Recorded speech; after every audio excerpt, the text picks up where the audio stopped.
Hello, Summer Hour. This is Mickey Stanfield, Local School Technology Coordinator, and it looks like I just opened up a can of worms a few minutes ago. So I made a video about setting up your IBM notes so you could access the databases. And as you can see from mine on the screen here, a lot of databases are missing. And that's happening to a lot of teachers. So the next question is, how do I get a database? So there are a couple of ways to do that. I'm going to show you the first way, the manual way that you can just go ahead and get them. And then I'm going to show you the second way, how you can send them to somebody who's missing them. So to get it yourself, if you know the name of the database you need and you don't have it, go to Open. And again, I'm in IBM Notes already. Open, Application, whoops, let me get over and down, and search for an application. Now I need the school reports database because it's not on my desktop and I use that a lot. So I'm going to hit search. Oh, I got to click search. Hit and enter didn't do it. All right, and look at all these school reports. But see, most of these are old. 04, 05, I don't need that one. All right, that was 10 years, 15 years old. I don't need that one. What I need is the current one. School reports, right here. It's on Pike LN02. Remember, our server was Norcross, so this is the Pike server, which is up in Lawrenceville. All right, so what we're going to do here is we're just going to go ahead and click the blue button.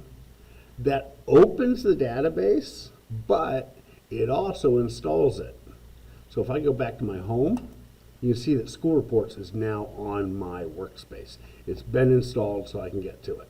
So now I can go in here and get through all the reports I need, which I'm not going to open up because it's none of your business what information is in some of those. All right? So let's say I needed one more. Let's say I need the ESOL TPP database. So I'm going to go Open, Application. I'm going to search for an application, and I don't know what it's called. Y'all always ask me for it, but I don't know. But I know y'all call it TPP.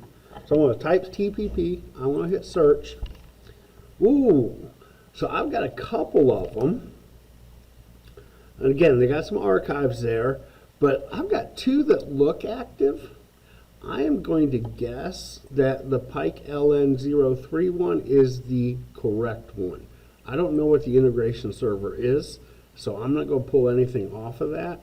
I'm going to click this one, ELTPP, click the blue button to install it, and I'm not going to dig in deeper because I don't want to show kids' names, but if this looks right, you can check this, make sure you got the kids you need to see, etc. We should be good to go. All right, so let's say, now that you've got it, this is how I do it. When y'all ask me for the ELTPP database, a lot of times I just send you the link because it's easier to explain and all that. So let's say you need the ELTPP database and a friend of yours has it. They can do this to give it to you.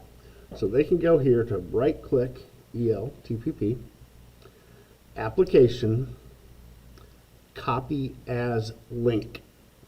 Again, right-click it, Application, Copy as Link. And that's going to copy that little blue book link that we've been clicking on so that you can now email it to somebody. So let me pull Outlook over on the screen so you can see. This is the person who has asked me for it, or for a database. So I'm going to hit reply to her, and I'm going to paste. And she should be able to click on this link to open the database. All right, and I want to hit send. Actually, you know what? Before I do, let me say, is this the one you want? That way, if this isn't the one she wants, she can respond back and I can get that fixed later. All right, I hope that helps. Have a great day.